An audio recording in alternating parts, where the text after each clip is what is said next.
All right, here we are going to install Python on a Mac computer. So we've navigated to python.org. Let's hover over the Downloads tab.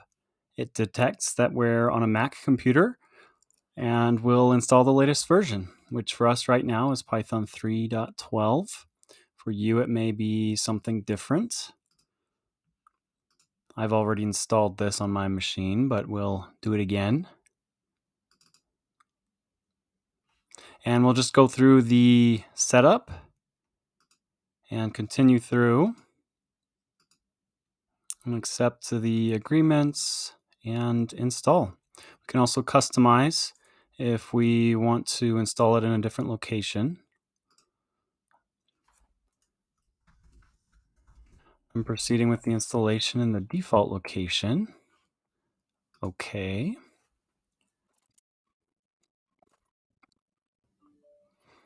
All right, we fast forwarded through that, but it only took about 30 seconds. We see our installation is complete. We'll close the installer and delete the installer file. It also opened this folder for us, which has some README and other information. We'll open up Terminal now by hitting Command Space and typing Terminal. And here,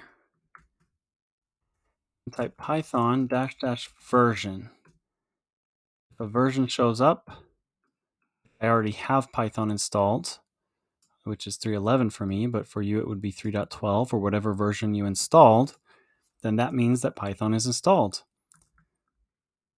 You can also type pip3 --version, and that shows our pip version, which is the Python package manager, which we'll definitely be needing.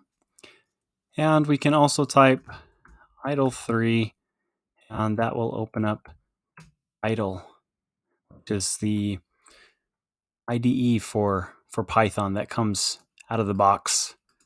So we can run Python directly from here, run our Python code like that.